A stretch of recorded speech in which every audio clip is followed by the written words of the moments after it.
Ryujo had sunk before my very eyes, but none of the other 3 ships in our decoy force were even hit. American pilots apparently mistook transport Kinryu Maru for a battleship and destroyer Mutsuki for a cruiser. From that day on, I distrusted all war communiques, Japanese or enemy. When Amatsukaze rejoined the Nagumo task force around noon on August 25th, I found new and pleasant orders waiting for me in the form of a message from carrier Shokaku. Admiral Nagumo congratulates Commander Hara for his fine, impressive job and directs him to proceed immediately to Truk and land the rescued persons.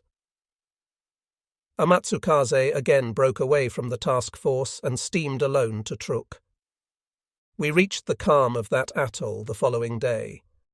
The great Han dynasty of China was founded by General Liu Pang in 202 BC, after he had emerged victorious from a series of many battles in a great civil war.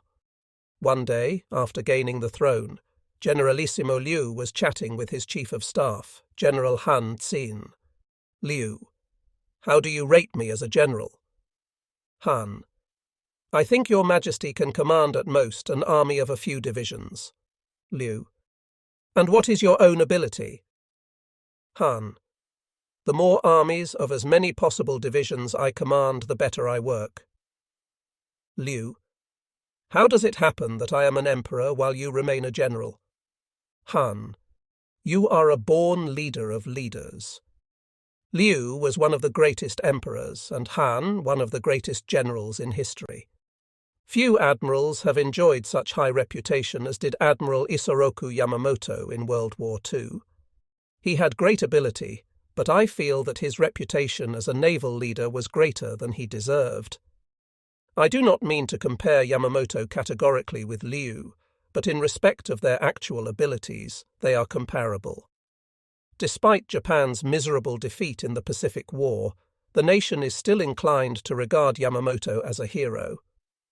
Post-war writings have criticized other military and naval leaders, but not Yamamoto. If my remarks on Yamamoto seem severe, it is not that I have any personal feelings against him. This is just the first writing by a Japanese military man to be at all critical of him. To me, Admiral Yamamoto was a born leader of leaders, and for that he deserved the almost religious respect accorded him. But he was not qualified to command 1,000,000 tons of ships and their crews. It was tragic that he was chosen to head the combined fleet. Many of my colleagues believe that Yamamoto would have been an ideal Navy minister, and there was a movement underway among certain naval officers to have him named to this post. Their idea was that Admiral Mitsumasa Yonai should command the combined fleet. That move collapsed when Yonai, who strongly opposed war, refused, saying, "I am not a fighting admiral, and would only make things worse with the army. Furthermore, if such a stiff-necked man as Yamamoto becomes Navy minister, he will surely be assassinated by army hotheads." The real trouble was the army. When the war began, the cabinet was headed by General Hideki Tojo. Admiral Shigetaro Shimada, the Navy Minister, was known to be a Tojo stooge. The Navy Chief of Staff, Admiral Osami Nagano, was not strong enough to oppose army plans. In criticizing Yamamoto, his actions and inaction, consideration must be given to all these factors which served to hamstring him. Throughout his career, Yamamoto was known to be a superb gambler. He was skilled in all games of chance, especially poker. His decision to attack Pearl Harbor was a gamble which paid tremendous odds. It is strange, therefore, that Yamamoto never again played his cards for all they were worth, as a gambler should. The lessons of the Coral Sea battle were not applied to Midway, where Yamamoto split his forces, to his detriment, between his prime objective and the Aleutians. Yamamoto was undoubtedly preoccupied with preserving his forces. My survivor-laden Amatsukaze entered the quiet of Truk Harbour on the 25th of August, 1942. I fully expected to be ordered back to action as soon as our passengers went ashore. None of us in Amatsukaze imagined that we would stay more than a month at this haven during such a critical period of the war. At Truk, I learned details of the Coral Sea Battle of May 7th of 8, which had taken place while I was vacationing at home, and subsequent actions. Japan's plans for an amphibious invasion of Port Moresby, a key Allied base on the southern coast of New Guinea, were thwarted as a result of this battle. Light carrier Shoho was sunk, and fleet carriers Shokaku and Zuikaku were so damaged that they could not take part in the Midway battle 1 month later. Against these losses, the Imperial Navy claimed a victory in having sunk 3 enemy carriers. The enemy's actual losses in this battle were carrier Lexington, oiler Neosho, and destroyer Sims sunk, and carrier Yorktown damaged. There was no doubt that Japan suffered a stunning setback, despite the official claim of victory. 1 month later, Japan was crushingly defeated at Midway, where she lost carriers Kaga, Akagi, Hiryu, and Soryu, and heavy cruiser Mikuma. The US Navy had carrier Yorktown repaired in time for Midway, to Japanese bewilderment, and she was lost in this battle, along with destroyer Hamon. In July, the Japanese High Command committed another blunder in landing an army division at Buna, on the east coast of Papua. The troops were to cross the Owen Stanley Mountains and attack Port Moresby. The entire division perished, more from natural causes, impossible terrain of jungle and mountains, than from enemy attack. It is significant that the Allies started their Guadalcanal invasion on August 7th, just as Japanese forces were committed and bogging down in Papua. Yamamoto blundered in his evaluation of the Papua and Guadalcanal operations.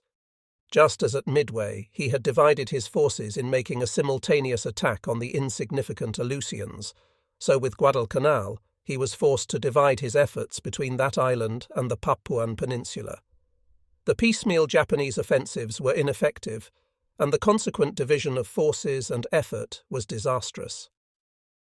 On the night of August 24th, while Amatsukaze was rescuing the 2 flyers, 7 destroyers were storming Guadalcanal with little or no result. On the next 2 days, our planes attacked the island without significant effect, while the mainstay of his combined fleet manoeuvred aimlessly around the Solomons. Yamamoto's irresolution was becoming apparent. 4 days later, the Ichiki convoy tried again for Guadalcanal. Escorting Destroyer Division 20 took the brunt of Allied air attacks in which Asagiri was sunk, and the other 3 destroyers, Shirakumo, Yugiri, Amagiri, were damaged. Yamamoto belatedly sent 30 fighters and 3 bombers from carriers Shokaku and Zuikaku to assist, but they arrived after the convoy had been forced to turn back to the shortlands. Meanwhile, on a forlorn corner of Guadalcanal, the decimated vanguard unit of the Ichiki regiment cried for reinforcement. At the shortlands, the troops were again loaded into 6 destroyers next day, the 29th, and this time the 1,000 soldiers were successfully landed after dark at Taivu Point on the north-central shore of Guadalcanal. Additional reinforcement by Major General Seiken Kawaguchi's brigade, originally intended for Papua, was on the way from Truk. They arrived at Bougainville in late August, and the 1st Battalion was carried to Guadalcanal in 3 destroyers on the 30th. 8 destroyers brought in a 5,200-man contingent on the 31st. A 3rd group was carried south by 4 destroyers on September 1st, but they were turned back by stiff air opposition. The next day, 20 Japanese fighter planes and 18 bombers pounded Guadalcanal, and the landing of the Kawaguchi Brigade was completed by a dozen destroyers on September 4th and 7th. During all these reinforcement operations, Amatsukaze was stuck frustratingly at Truk. I knew how to use destroyers in putting troops ashore. I also knew that soldiers landed from destroyers could carry only light arms. I brooded over the fact that our lightly equipped troops, in whatever numbers, were no match for the heavily armed Americans on Guadalcanal. Truk was quiet after the Kawaguchi convoy sailed. The calm of the harbour waters and the peace of the atoll were soothing to Amatsukaze's weary crew. My men were happy and took full advantage of our respite. The atoll abounded with fish of many varieties, and every motorboat brought fresh fish back to the ship. This meant a great treat for men who had been living on tasteless canned food, and we all enjoyed our fill of sashimi, the thin strips of raw fish which are such a delicacy. One day I heard loud voices near my cabin and went out to investigate. On the foredeck, a cluster of men were gathered around a crude cage which held a falcon. The bird had been caught the day before when it perched on our mast. Moving closer, I saw that a rat had been put in the cage. The falcon sat on its perch indifferently, eyes closed, while the rat scurried frantically about. The men watched in hushed silence as the bird blinked and suddenly darted at the rat, piercing out one of its eyes. Loud cheers. The bird whirred once around the cage and then deftly pierced the other eye. It was an impressive display of marksmanship and skill. With the rat blinded, the bird perched aloof again and showed no further interest. The men roared an ovation. I returned to my cabin in no mood to enjoy such a performance. To me, the bird seemed too much like a skillful attack plane, and the rat a destroyer. The mainstay of the combined fleet ended 10 days of fruitless roaming and entered Truk on September 5th. The spacious harbour shrank considerably when filled with these 50-odd vessels headed by the 69,100-ton battleship Yamato. For 3 days, the skippers and commanders of the many fleet units met in the various flagships for detailed tactical conferences. The last meeting was held aboard Yamato, with Admiral Yamamoto presiding. The preliminary discussions had dealt only with trivial matters. No one dreamed of contesting the basic operation formula already set. Criticism of basic concepts in the Imperial Navy would have impugned the top-level admirals and brought instant dismissal of the critic. Thus, all the preliminaries had been unproductive. Yamamoto was his taciturn self at the final conference. He cautioned against underestimating American fighting strength, and the session ended with the issuance of 2 simple instructions. Keep the location and movements of our carriers unknown to the enemy. Make initial air assaults against the enemy as strong as possible. I returned to my ship with an empty heart, feeling that the conferences had achieved nothing. Lieutenant Shimizu met me unhappily at the ramp. "What's the matter with you?" I asked. "We failed to catch a single fish today. This super fleet of ours has exterminated every fish in the atoll in just 3 days." On September 9th, the combined fleet steamed out of Truk Atoll with a Matsukaze back in its original position as part of the Nagumo task force. Our plan was for an all-out assault on Guadalcanal on September 12th, in concert with an offensive by Kawaguchi's ground forces. Instead, however, we spent the night of the 12th awaiting word that the Guadalcanal airfields were in Japanese hands. We continued impatiently to wait all through the next day. Late that night, Naval Air Headquarters at Rabaul radioed. According to our reconnaissance, the enemy airfields at Guadalcanal seemed to be held by our forces. Early next morning, several scout planes from our force returned with full reports, which completely refuted the Rabaul information. The long-awaited message from Kawaguchi reached us on the 15th, saying his troops had met stiff enemy opposition, sustained heavy losses, and were forced to abandon the airfields. We stamped our feet in bitter anger. In the afternoon of the same day, our patrol planes and submarines reported a large enemy task force of carriers and battleships 260 miles southeast of Guadalcanal. Lieutenant Commander Takaichi Kinashi, skipper of submarine I-19, in the first joyful message of that gloomy week, reported that he had torpedoed and sunk U.S. carrier Wasp. Our task force was ready and anxious to meet the enemy, but after roaming idly for a week, our fuel ran low. We spent 3 days in fueling our ships some 200 miles north of Guadalcanal. Thus, our best chances for engaging the enemy at this time were lost. Meanwhile, Admiral Yamamoto finally decided that at least a full division of troops was needed to reinforce Guadalcanal. So, having wasted tremendous quantities of fuel without accomplishing a thing, the combined fleet turned back to Truk.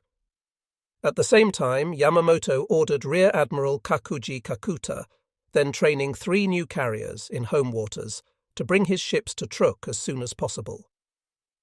Yamamoto had decided to delay any further operation until after the arrival of Kakuta's Second Air Fleet, and Kakuta did not get to Truk until October 9th. Thus, Japan lost 2 months of precious time following the enemy landing on Guadalcanal, before the Imperial Navy was ready for a full-scale counteroffensive. Sun Tse, the military sage of ancient China, wrote in the 11th chapter of his immortal Analects, "The skillful tactician may be likened to the Shuai-jan. Now the Shuai-jan is a snake that is found in the Chang Mountains. Strike its head, and you will be attacked by its tail. Strike at its tail, and you will be attacked by its head. Strike at its middle, and you will be attacked by its head and tail both." In October 1942, Admiral Yamamoto's combined fleet was deployed for the first time in the manner of the Shuai-jan. Its head was the Nagumo Task Force, the body was Yamamoto's own battleship squadron, and the tail was the newly arrived ships under command of Admiral Kakuta. Nagumo's teeth were 29,800-ton carriers Zuikaku and Shokaku, which, fully armed and loaded, actually came to some 40,000 tons. Japan's foremost carriers, they boasted the best crews and pilots. They were supported by Kakuta's 27,500-ton converted carriers, Hiyo, Junyo, and 13 to 100-ton Zuiho. These were manned by newly trained crewmen and flyers, but their inexperience was offset by Kakuta's fierce aggressiveness. He was the youngest of Yamamoto's flag-rank subordinates and a robust battler. He arrived at Truk vengeful at the loss of carrier Ryujo, which he had once commanded. It had been sunk in the Battle of the Eastern Solomons, mainly because of boners by the high command of the Japanese Navy. He was still angry about the Midway debacle, too, where he had commanded the second carrier striking force which struck at the Aleutians.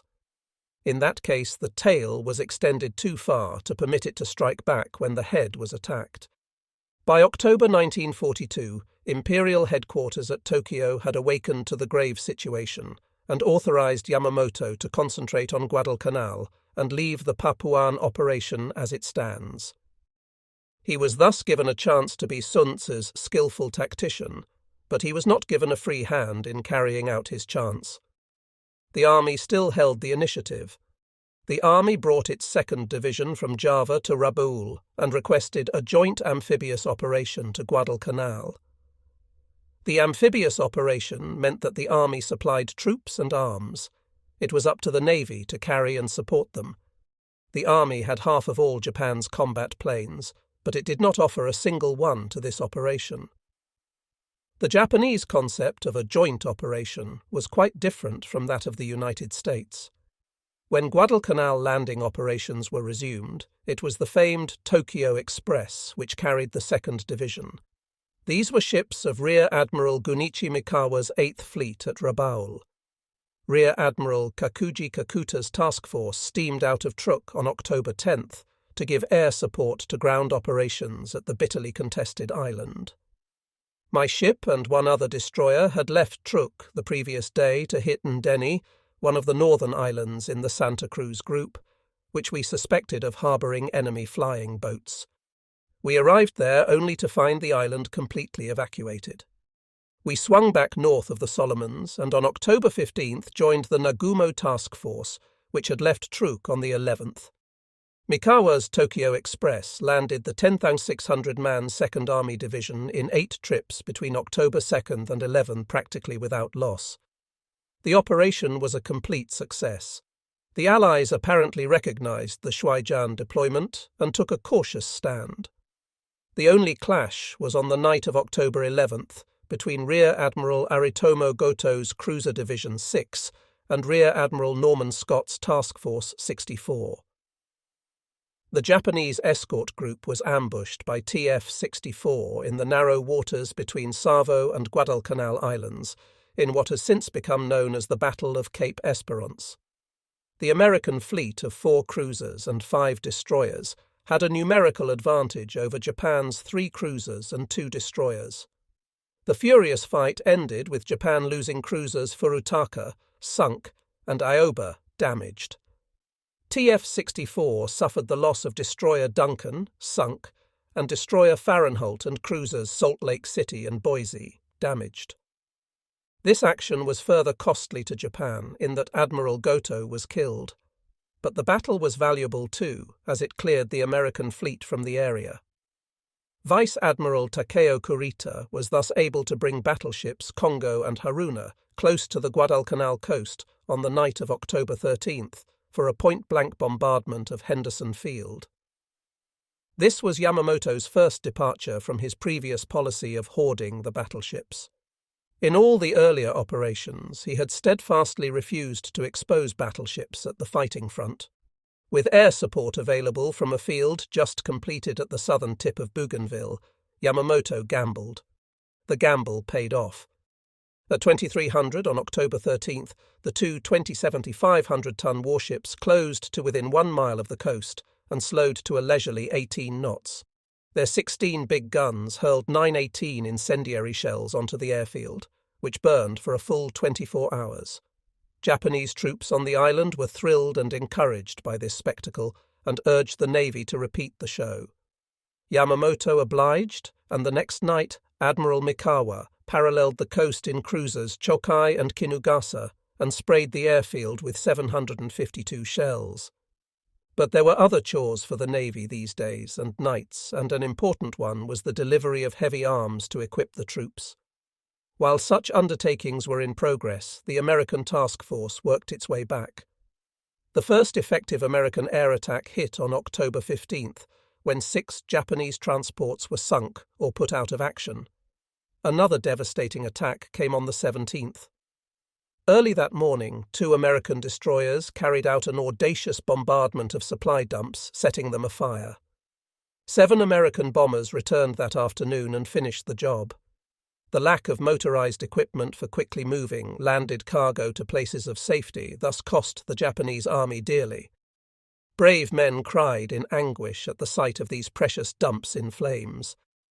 The American ships were spotted 110 miles south of Guadalcanal as they withdrew, but Kakuta's task force was 200 miles north of the island and so had no chance to engage them. When Yamamoto reinforced the area, the enemy acted precisely in the spirit enunciated by Sun Tzu in the 7th chapter of his Analects. When fighting a powerful force, one must hit when its morale ebbs. A force's morale is keen when it sorties, gradually begins to flag, and ebbs as it is ready to return to camp. One should avoid a force while its morale is keen, and one should hit when its morale ebbs. The 2 Japanese naval forces had been in the waters of the southern Solomons for more than a week without engaging any strong enemy force.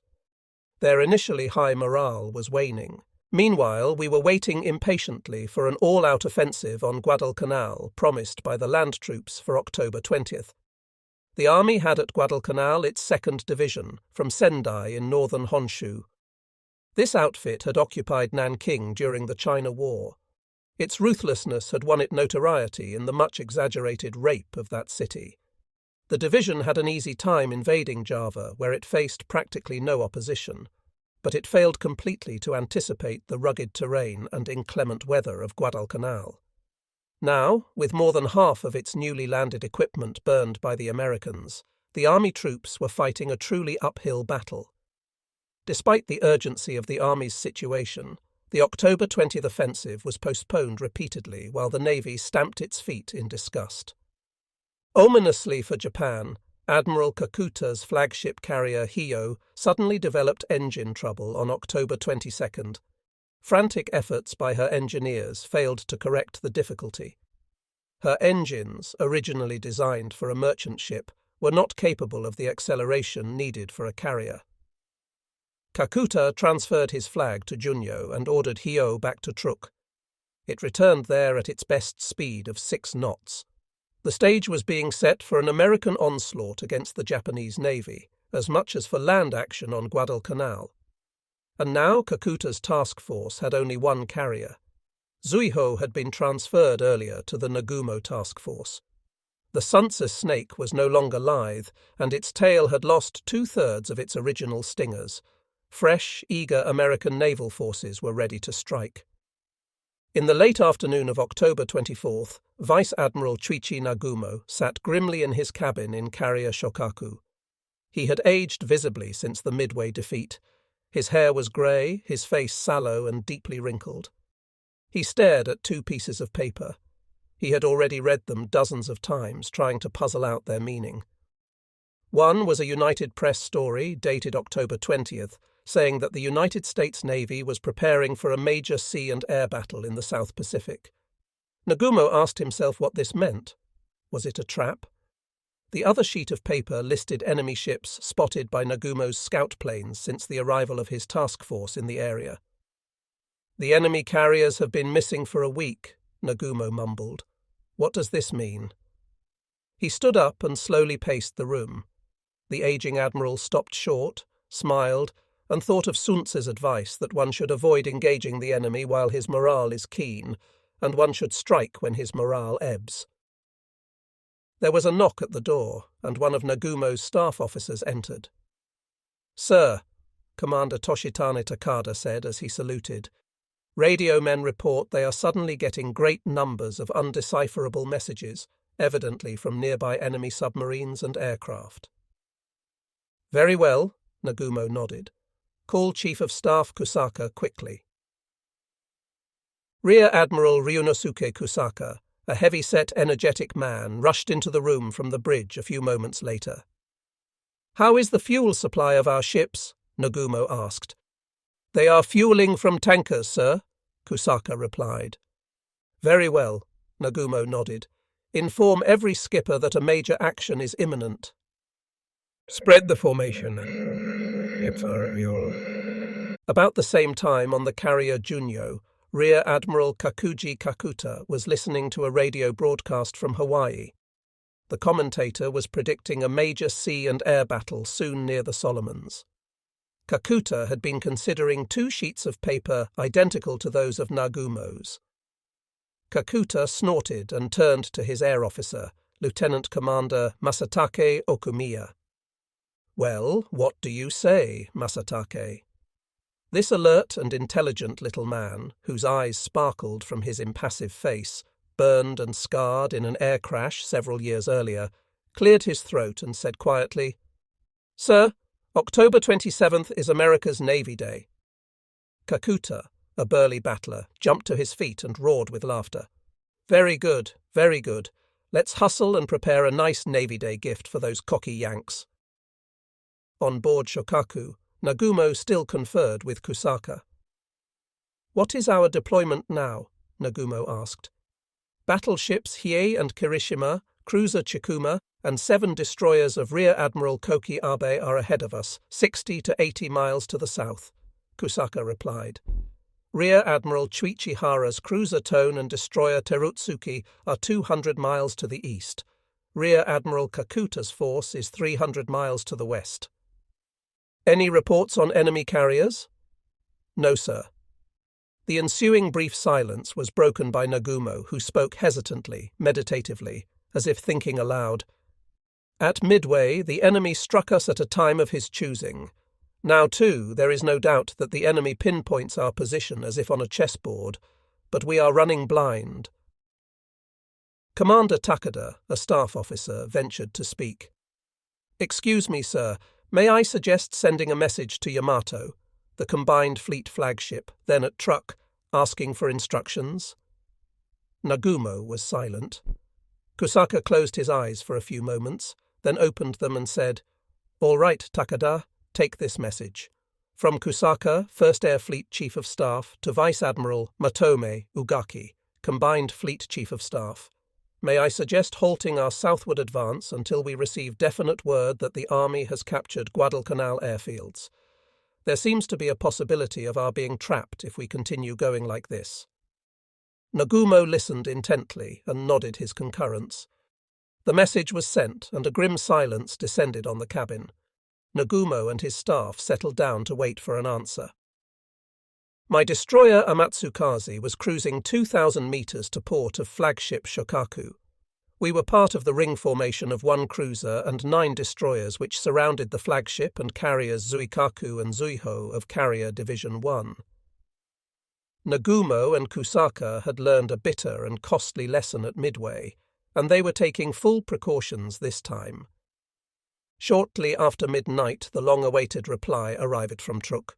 From Ugaki to Kusaka, your striking force will proceed quickly to the enemy direction. The operation orders stand without change. Kusaka bit his lip. Takada groaned. Nagumo snorted, then said calmly, "All right, start fueling the carriers." The 3 carriers slowed down to take on oil in the dark of night. By daybreak of October 25th, the painstaking process was almost completed when an orderly dashed into the Admiral's cabin with a message. Nagumo was dozing. He awakened instantly and read the report from one of the patrol planes supposed to be circling above his carriers. "I have shot down an enemy plane, apparently a scout." Nagumo jumped to his feet. "Cut refueling. Turn the carriers around and head due north." At 05:30, the Nagumo and Kakuta forces retreated at 20 knots to the north-northeast. As soon as Nagumo heard that the enemy scout plane had been shot down, he ordered the drastic turn, something he failed to do at Midway, because he decided the enemy had obtained full information about the strength and composition of his force. The Americans failed to foresee this decision of Nagumo's, and a few hours later their planes searched vainly where his ships should have been. Nagumo sent dozens of scout planes in all directions, but they sighted no enemy carriers. They did, however, see and report 2 Allied battleships, 5 cruisers, and 12 destroyers. After running northward for 12 hours, Nagumo again directed fueling for all his ships, including the 3 carriers.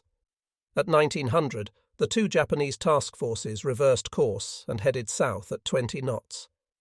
It was a warm, moonlit night. On weather decks, however, a breeze flapped flags and dried out sweaty clothes. Nagumo was again huddled with staff officers in the heavy atmosphere of his cabin. Everyone was glum. "We must presume that the enemy contact has failed," one said. "From the enemy radio activity, they may still be in contact with our vanguard units." Nagumo closed his eyes, as though in pain. Kusaka wiped sweat from his face. Commander Takada squirmed. At 50 minutes past midnight, October 26th, every alarm sounded on carrier Shokaku. "Air raid! Air raid!" Staff officers jumped. Takada dashed to the bridge in time to see 4 water plumes rising on the starboard side of carrier Zuikaku, some 5,000 meters astern of Shokaku. He held his breath until the water pillars subsided, and he saw that Zuikaku was still safe. The bombs had fallen at least 300 meters away from the carrier. Takada almost fell down the ladder racing to the Admiral's cabin to report these events. Nagumo and Kusaka were still in their chairs.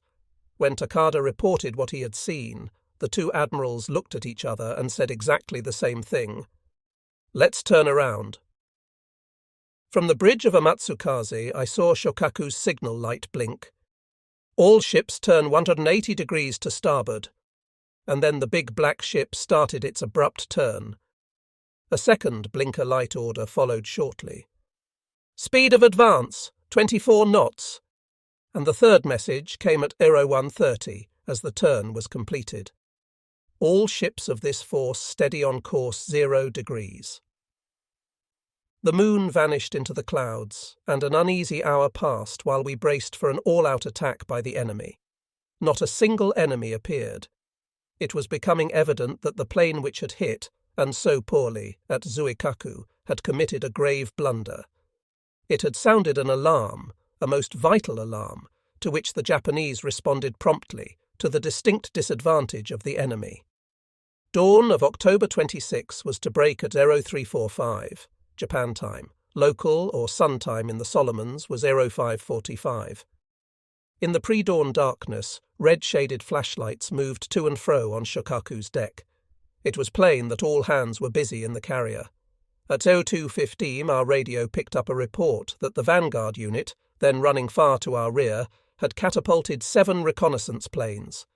30 minutes later, 13 scouts zoomed up from the decks of our carriers. Then the whole fleet turned about again and headed once more to the south. By morning's light, I saw Shokaku pilots near their planes, ready for battle at a moment's notice. Admiral Nagumo was clearly visible on the bridge, easily identified by his snow-white gloves.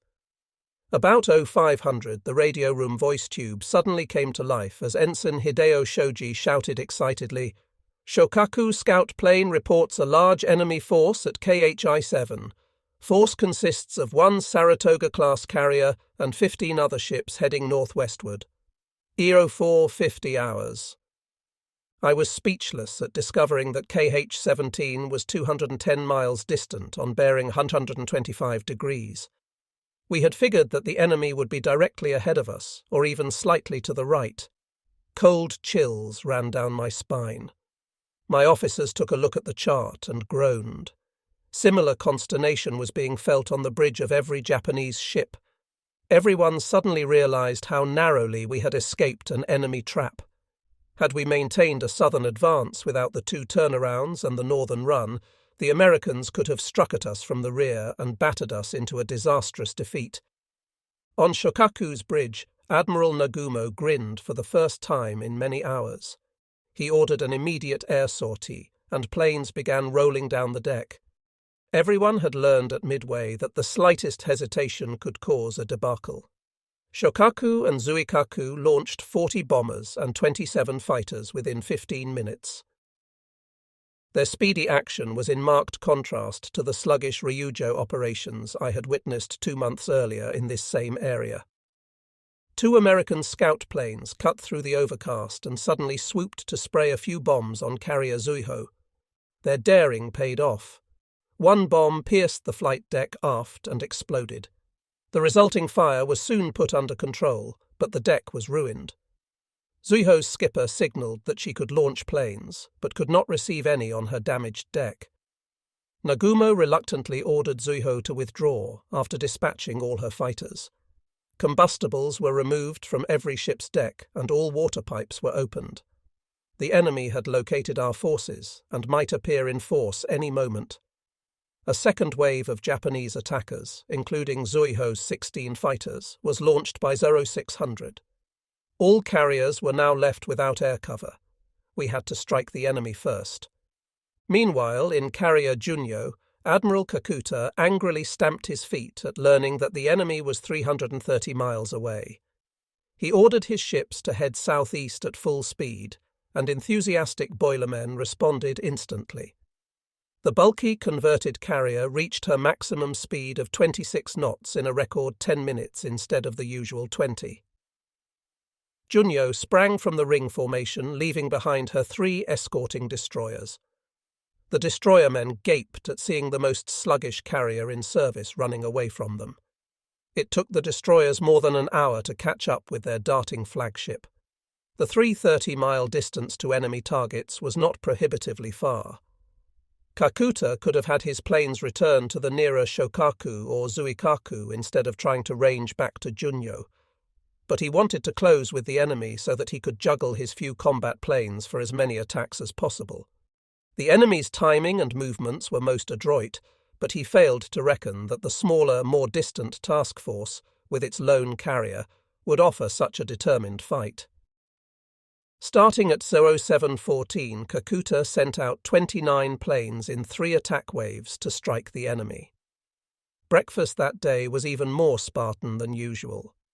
I was munching the emergency fare of biscuits and water when a scout bomber came in, wagging its wings for identification, to make a neat landing on Shokaku's deck.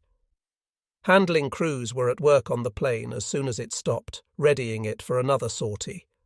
The plane was quickly rolled to one side as 6 fighters sped down the deck to fly combat air patrol over our ships. An enemy onslaught was expected at any moment. The first word from our own attack planes came at 0710 when they announced, "Enemy carrier sighted. All planes attacking." The 40 bombers and torpedo planes scored several direct hits and many near misses on carrier Hornet in a concentrated attack, which lasted about 10 minutes in all. My attention was diverted from this exciting news by the return of another bomber plane which tried to land on Shokaku's deck. The plane was crippled and had to ditch near the carrier's stern. Amatsukaze raced to rescue the crew, stopped near the sinking plane, and lowered a rescue boat. While this operation was in progress, enemy planes were sighted. General alarm was sounded, and all hands went to battle stations. I glanced up and saw about a dozen dive bombers approaching from out of a cloud bank at 2,000 meters. I continued our rescue operation, confident that the planes would choose carrier Shokaku for their target rather than my little destroyer. While Amatsukaze's boat was returning with the 2 rescued flyers, all ships opened fire at the approaching enemy planes, and they were gleefully jumped by our 6 combat air patrol fighters. Amatsukaze joined the fray as quickly as possible. How different was Japanese response from what it had been 2 months earlier when carrier Ryujo had been under air attack. 2 enemy torpedo planes were hit by our fighters, blew up in smoke, and disappeared. One of our fighters rammed a 3rd bomber, causing a terrible explosion which blotted out both planes in an instant. I saw 2 enemy bombers, apparently hit by gunfire, fall into the sea. Very strangely, I saw not a single American fighter. I wondered why these enemy attackers came without escort. The number of enemy planes was decreasing. The skies were filled with white and yellow smoke from the barrage of our ships, anti-aircraft fire. It appeared that we might pull through this raid unscathed. Amatsukaze was zigzagging at a steady 33 knots, but half of my attention was devoted to Shokaku, which needed all possible protection. I saw 2 enemy bombers pierce Shokaku's gunfire and dive full toward the carrier from a height of about 700 meters. The planes arced up at the last moment and disappeared into the clouds. The next instant, I saw 2 or 3 silver streaks, which appeared like thunderbolts, reaching toward the bulky carrier. Their impact raised flashes at the fore and amidship near the bridge of Shokaku. The whole deck bulged quietly and burst. Flames shot from the cleavages. I groaned as the flames rose and black and white smoke came belching out of the deck. The flagship was hit at last, and how vulnerable it was, by 4 bombs. Shokaku turned, maintaining a speed of more than 30 knots. Apparently the engines were not damaged. The ship started to withdraw with 2 destroyers as escorts. Before leaving the area, Nagumo signalled instructions for me to escort Zuikaku, the only carrier of his force remaining in operation. I was still bewildered at Shokaku's vulnerability. Why was it so weak with all its crack flyers and efficient crew? Ryujo's sinking was not too shocking, in view of its poor combat efficiency, but Shokaku's defeat confounded me. No time, however, for such disturbing thoughts. There was work to be done. The enemy air raid was over, but more waves might be coming at any time to attack Zuikaku. Furthermore, Zuikaku had to retrieve the returning planes of all 3 carriers. It was obvious that some of these planes, particularly damaged ones, would have to ditch. Amatsukaze headed toward Zuikaku at full speed. An hour passed with no fresh assault by the enemy. We were grateful for a number of Zuiho's fighters which returned in small groups. Their pilots explained the mystery of the lack of fighter escorts for the bombers which attacked Shokaku. The first Japanese sortie of 40 bombers and 27 fighters had met the first air attack group of the enemy in mid-air. Such a rare encounter was completely unforeseen by either side. Half of the Japanese fighters broke off to engage the enemy group. A furious free-for-all dogfight ensued high over the Pacific, midway between the opposing task forces. All 8 American fighters were shot down, but not in vain. They enabled the American bombers to carry out the attack which put Shokaku out of action. The Japanese attack group, which went ahead with a reduced escort, also had a difficult job hitting Hornet. 7 Japanese bombers were lost. It appears that the group of 21 bombers and 8 fighters from Hornet hit our vanguard unit, while the smaller group of Enterprise planes hit Shokaku. Why this bigger force of Hornet planes chose the vanguard group of cruisers instead of the 2 carriers at the core still remains a mystery to me. The cruisers were then 120 miles ahead of us, having stretched out the original distance of 60 miles as a result of Nagumo's turnarounds. The Hornet group must simply have failed to discover the core. Only cruiser Chikuma in the van was damaged. Several bomb hits caused it to lose speed, and it was sent back to Truk with 2 destroyers in escort. American failure to follow through on their initial attacks left the initiative completely in Japanese hands. While Hornet was being abandoned, Enterprise was ruthlessly bombed by fresh groups of Japanese bombers. Kincaid, seeing the operation fail, started to withdraw all his forces. It took us too long, however, to realize that the enemy was being routed. With nightmarish memories of the Midway debacle still fresh, we could not imagine that the American and Japanese positions were now the reverse of what they had been at Midway. After the brief but effective attack on Shokaku, live destroyers, including mine, surrounding Zuikaku had a field day rescuing ditched Japanese flyers. A Matsukaze rushed to pick up 2 bomber crewmen. The pilot was wounded in the left leg. He said, "Bullets hit my fuel tank. It was a miracle that the plane didn't explode." Next, a torpedo bomber touched on Zuikaku's deck but could not be stopped. The plane skidded wildly, turned over and crashed into the ocean. My ship raced toward the scene, but plane and crew sank before we could reach them. A fighter ditched alongside my ship. I ordered full-speed reverse and halted in time to pick up the badly wounded flyer before the plane sank. While my crewman applied first aid, the young pilot breathed his last, murmuring, "Mother!" That day, Amatsukaze rescued 13 flyers from the sea. 3 others died soon after being picked up. The 2 remaining carriers worked furiously. Junyo joined Zuikaku in early forenoon and hurled a second attack wave of 15 planes at 11:06. 5 minutes later, Zuikaku flung 13 planes at the fleeing Americans. Kakuta's Junyo kept up its dogged advance and sent off a third group of attackers, made up of planes which had returned and refueled in the early afternoon. But not every Japanese admiral was as aggressive as Kakuta. Vice Admiral Nobutake Kondo, Deputy Commander-in-Chief of the Combined Fleet, led battleships Kongo and Haruna, escorted by about a dozen cruisers and destroyers. This unit, with its powerful bombardment punch, made only a half-hearted advance. Also reluctant was Rear Admiral Koki Abe's vanguard unit of 2 battleships and 5 destroyers. His cruiser Chikuma, with 2 destroyers, had already left the battle zone. Exposed for the first time to a furious American air attack, Abe apparently was too cautious. When orders came from Truk in the afternoon to chase and mop up the fleeing enemy, it was too late. Kondo's fast ships dashed at 30 knots but could not shave the 300-mile distance to the fleeing enemy. Thus, Kondo's blunder enabled the enemy to get away without additional loss or damage. Destroyers Makigumo and Akigumo reached Hornet in the night. 2 American ships near the helpless carrier turned and fled, and the Japanese destroyers finished off the burning hulk with 4 torpedoes. Nagumo had returned to the area in destroyer Arashi early in the morning of October 27th. The fires in Shokaku were brought under control shortly after noon. Nagumo transferred his flag from Arashi to Zuikaku and resumed command in that carrier.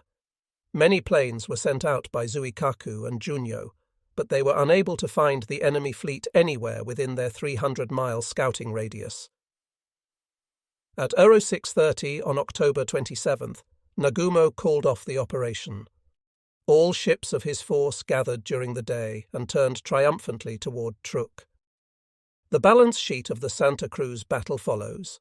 Thus, numerically or tactically, it was a Japanese victory. The enemy had entered the fray with a tactical and psychological advantage, but complacence had cost them a high price. The enemy was able to strike at times and places of his own choosing. To his surprise, the head and tail of the Japanese opponent were versatile and flexible, contrary to Midway, and they struck back effectively with what force they had in proper fashion as decreed by Sun Tse. Despite Japan's numerical victory in this action, the strategic victory belonged to the enemy. As a result of this battle, the Americans won valuable time which permitted them to strengthen forces and prepare for the next action.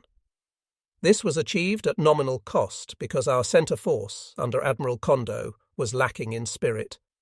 If it had responded as it should have, and as did the head and tail, the destruction of the enemy forces could have been complete.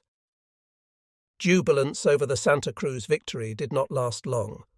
Orders awaited Admiral Nagumo at Truk. On November 2nd, he was relieved from command of the Third Fleet, the official title of his task force, and transferred to the homeland as commandant of the Sasebo Naval Station. On learning of this rotation, I went to see him, not knowing whether to offer congratulations or sympathy. Nagumo was a haggard old man. He seemed to have aged 20 years in the last 6 months. "Glad to see you, Hara," he beamed. "You have done a terrific job. I am proud of you." I blushed, and after a clumsy silence ventured, "You don't look good, Admiral Nagumo. Are you sick?" "Oh, just a touch of flu," he replied casually. "Once back home, I'll be in good shape, and return soon to join you in the fight." "Yes, sir, Sasebo's climate will cure you, and you deserve a rest. You have been in combat continuously for a year. Compared with your duty, I've been on a pleasure cruise." "Well, you'll have a tougher time from now on. All the carriers except Junyo are going home for repairs, and we have lost some of our best flyers. It will be some time before new flyers can be properly trained." "I beg your pardon, sir, but are Shokaku, Zuikaku, Zuiho, and Hio all going to be 2,500 miles away in home waters? Must we fight with only Junyo's air support?" "Yes, Hara. Damage to our ships was minor at Santa Cruz, but we lost a number of our best pilots and flight leaders. Just between us, Hara, this battle was a tactical win, but a shattering strategic loss for Japan. As you know, I made a special study of America's war potential during my stay in the States. Considering the great superiority of our enemy's industrial capacity, we must win every battle overwhelmingly. This last one, unfortunately, was not an overwhelming victory. Nagumo was relieved by Vice Admiral Jisaburo Ozawa, a noted destroyer expert whose ability as a task force commander was unknown. The news was received with mixed feelings. We knew that Nagumo was completely exhausted and not fit for combat duty. Everyone hoped that our new commander would work a wonder and lead us to great victories. Next, I visited Kakuta, who had been promoted, to congratulate him. The Vice Admiral was in high spirits as usual, but he grew serious when we discussed the fact that his task force would be operating with the only Japanese carrier in the Southwest Pacific. The atmosphere in Admiral Yamamoto's combined fleet headquarters was grim and tense when I paid my courtesy call.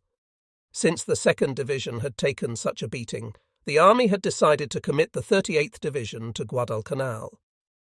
The Army asked Yamamoto for his full support in providing transportation.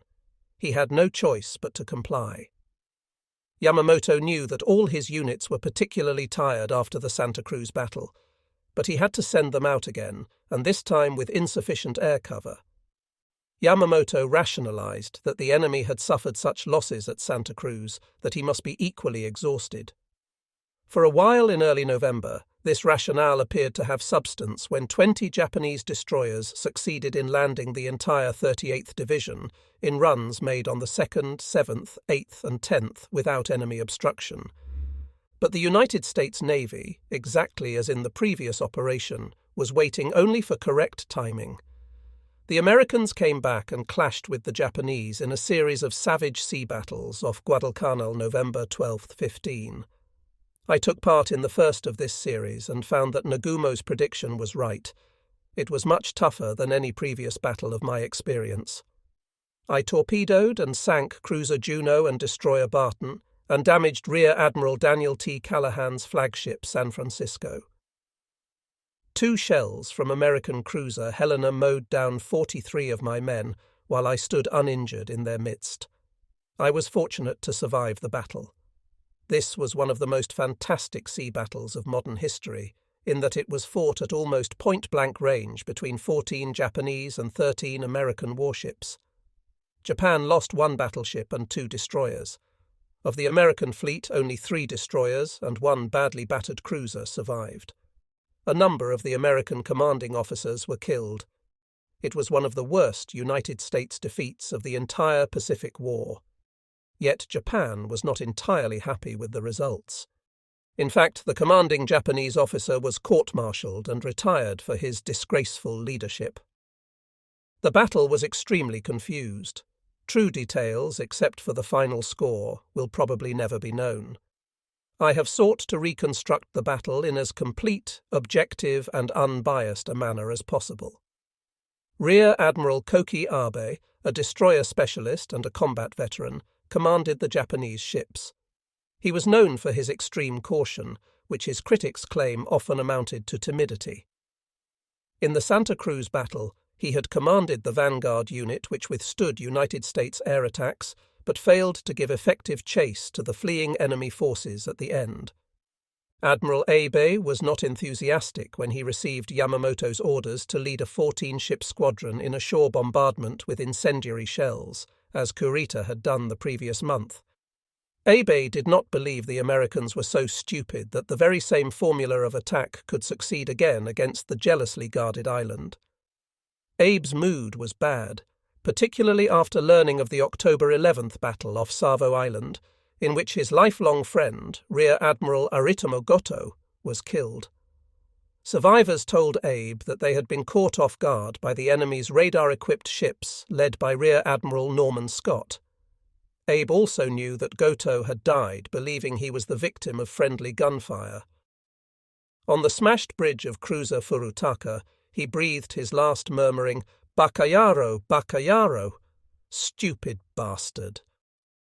The dying admiral uttered this profanity at what he believed to be the Japanese responsible for his death, also, perhaps, at himself. It was an ignoble death scene for a commanding admiral, and Abe, unhappy to hear of it, was determined not to follow Goto's example. Abe rightly interpreted the unopposed landing of the 38th Division as a deceptive lull, like the one which preceded the Santa Cruz battle. He was prepared for the worst. My Amatsukaze left Truk November 9th in a group of 8 destroyers with light cruiser Nagara. These ships joined Abe's 2 battleships and 3 more destroyers near Shortland Island in the early morning of the 12th. At 08:30 that day, some 300 miles north of our destination, we were sighted by a B-17. Junyo planes were sent up by Kakuta to repel it, and the enemy plane left without dropping any bombs. But there was no doubt that the American plane had learned all he needed to know about our movement. This early enemy contact increased Abe's natural cautiousness. Also, by this time he was reading reports about the enemy's successful reinforcement efforts of November 11th and 12. At 13:30, Abe called for a drastic change in formation. Our single column was ordered into a tight double half-ring formation. 5 destroyers spread out in an arc, 8,000 meters ahead of cruiser Nagara. 6 other destroyers drew a half-ring fanning out from Nagara, with 2,000 meters between each ship.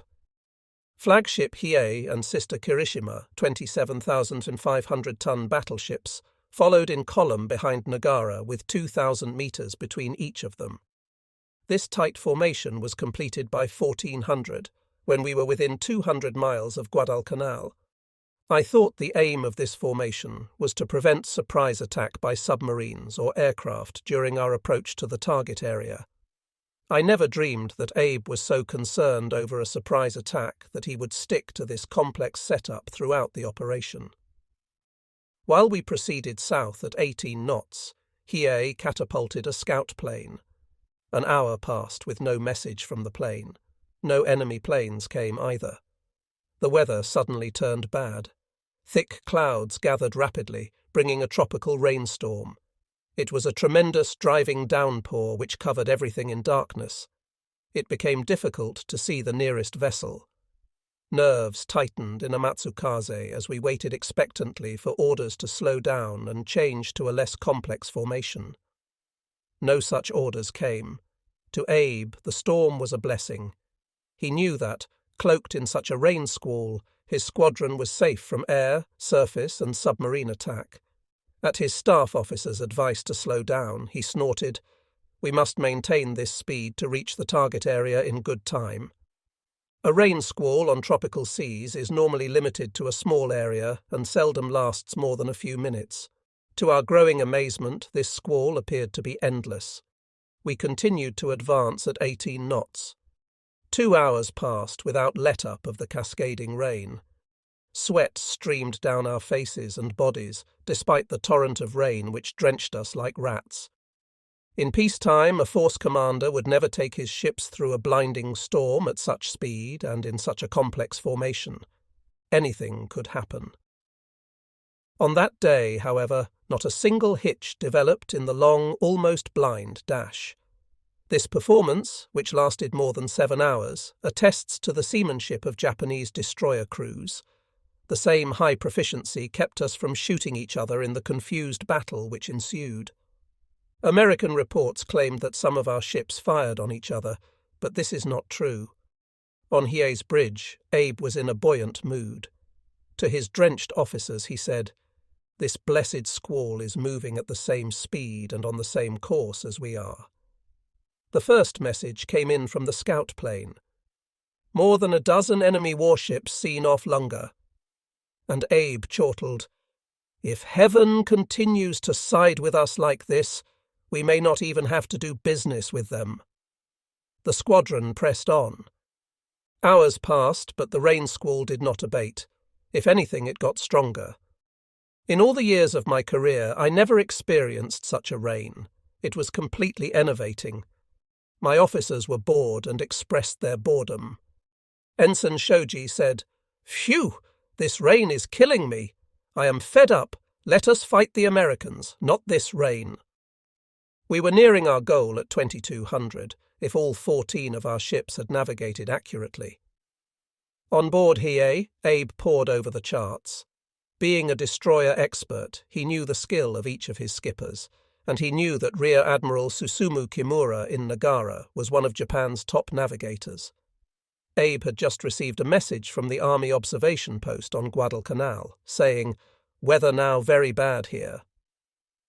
The Hiei scout plane, unheard of since its Lunga report, had gone on to the airstrip on Bougainville, rather than attempt locating Hiei in the storm. Admiral Abe realized that an accurate bombardment was impossible in the storm, so he made his decision to get out of the southbound squall. Accordingly, Hiei radioed by ultra-short wave. "All ships stand by for a simultaneous 180-degree turn." I responded immediately, from Amatsukaze to Hiei, standing by for a simultaneous 180-degree turn. The execute signal usually follows such a message within 30 seconds. I peered anxiously at my watch. Timing is essential in such a maneuver if collisions are to be avoided. 1 minute passed. No orders, 1 minute and 30 seconds, still silent. For God's sake, I thought, this can't be true. I hollered into the radio room tube. "No execute order yet?" A nervous voice replied, "No, sir. Van destroyers Yudachi and Harusami have not yet acknowledged the standby orders." 3 minutes passed. The tube boomed again. "Commander, Hiei is talking to Yudachi and Harusame on medium-wave frequency." "Oh no," I cried. "Has Hiei lost its mind?" Medium-wave radio can easily be picked up by the enemy. Thus our advantage of the rain squall would be squandered by Hiei. At 2200, the radio man shouted, "Hiei orders 180-degree turn for all ships." "Righto," I yelled at the top of my voice. "Turn 180 degrees." My destroyer turned cleanly. I looked around desperately, fearful that another ship would suddenly appear on a collision course. Nothing happened. The drastic course change in a complex formation had miraculously succeeded. Hiei's next order was, "All ships slow to 12 knots." Abe would not take unnecessary chances. From his many years of experience, he knew the original formation must be considerably askew after 7 hours of blind marching and the drastic 180-degree turn. He was right. The formation was certainly scattered. I found out later that even before the Hiei order, The 5 destroyers arcing 8,000 meters ahead of Nagara had to turn around to keep from running aground on Guadalcanal. The van arc was thus broken into 2 and 3 destroyers, and, thus divided, the 2 groups drew increasingly apart. This factor had an important bearing on the battle as it developed. The rain squall finally ended at 22:40, more than 30 minutes after we began the backward run. Abe ordered another 180-degree turn to take us back to the dangerous island. I was sure he would now form the force into a single column.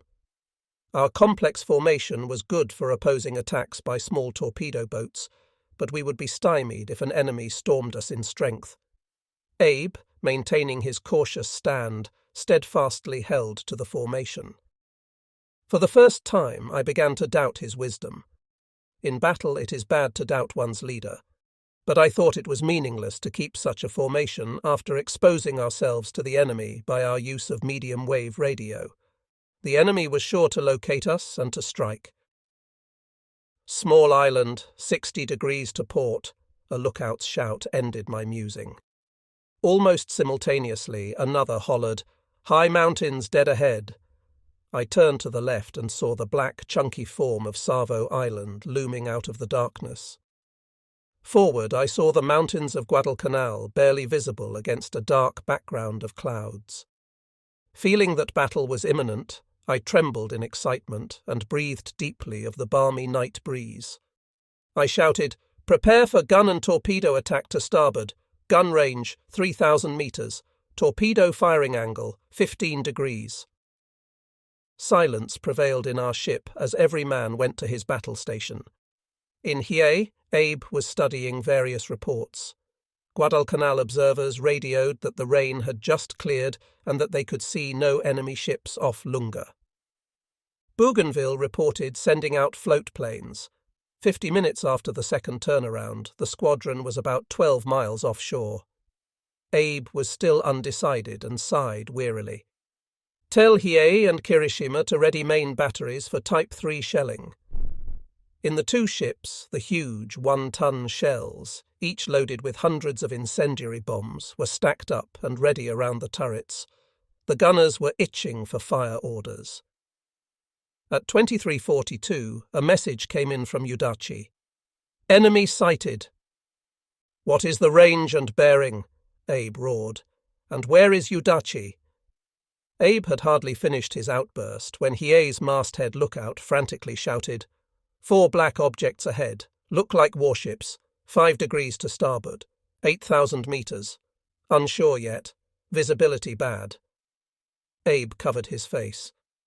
Udachi was 10,000 meters ahead on our starboard bow. Ask him distance. Commander Masakane Suzuki, Abe's chief of staff, shouted at the lookout, "Is 8,000 correct? Confirm." "It may be 9,000, sir."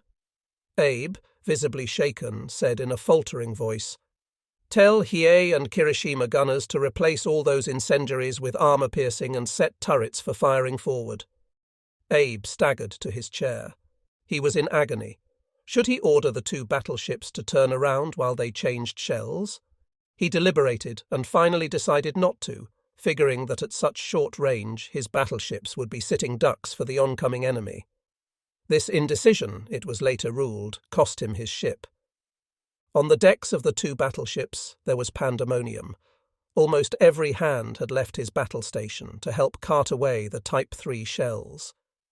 There was a stampede in the magazines, men pushing and kicking to reach the armor-piercing shells stored deep inside. At a range of 9,000 meters, capital ships can fire with deadly accuracy. Just 1 shell landing on the deck of either of these battleships, stacked high with mountains of incendiary shells, could ignite it like a mammoth matchbox. Hiei's signal officers screamed hysterically over the radio.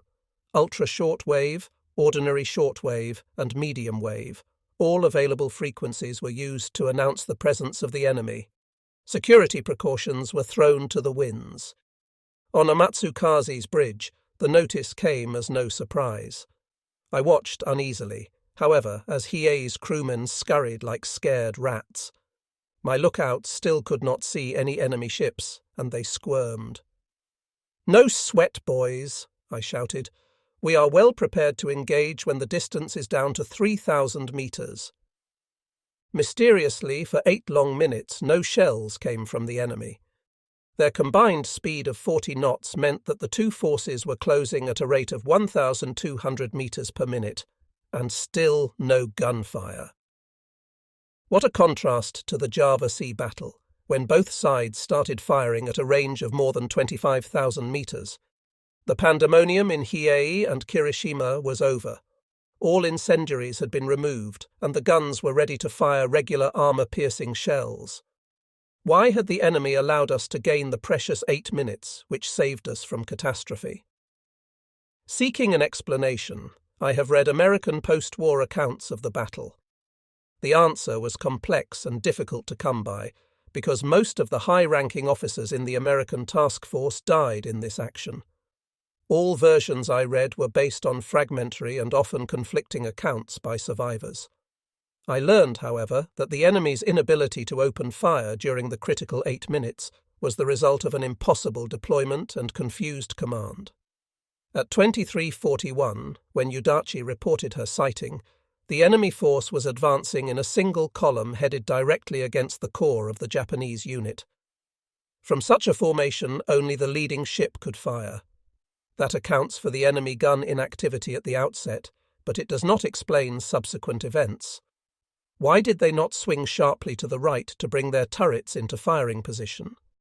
Why did they not choose the other alternative of going close inshore to flank our ships to starboard? These questions still puzzle me. There were other unusual things about this battle. One of these was the movement of our destroyer Udachi. Her skipper, Commander Kiyoshi Kikawa, was a close friend, and after the battle he explained this to me. My blunder was in being overcautious. I had been in the Bali Sea battle the previous February. In that action, my destroyer Mitsushio was flanked and badly damaged, while I was directing our fire on a target in another direction. I never forgot that bitter lesson. On November 12th, my Udachi with Harusame was searching for the 3 other ships with which we had originally formed the vanguard arc. In our hunting, we never guessed that the earlier mix-up in the 2 180-degree turns had brought the other 3 to the rear instead of the van. I was flabbergasted to see an enemy destroyer suddenly emerging from the darkness and bearing down to strike us amidship. The nightmare of Bali flashed to my mind. Anyway, I was not ready to fire. We frantically turned away, radioing the discovery to Hiei, but we could not give positions because we did not know where we were relative to our own forces. We ran for a few minutes, and I saw gunfire. I was covered with confusion and shame. I ordered Udachi about to head back toward the American column. By that time, every man in my ship was boiling mad at our failure to hit the enemy. From then on, Udachi fought valiantly until she sank. Harusame, however, went on to join Nagara. Apparently it lost track of us in the darkness. Udachi was running on overboost at 35 knots. Not only was the vanguard arc broken, but also the inner ring. The 7 hours of blind march and the 2 rapid 180-degree turns were too severe a test for any formation.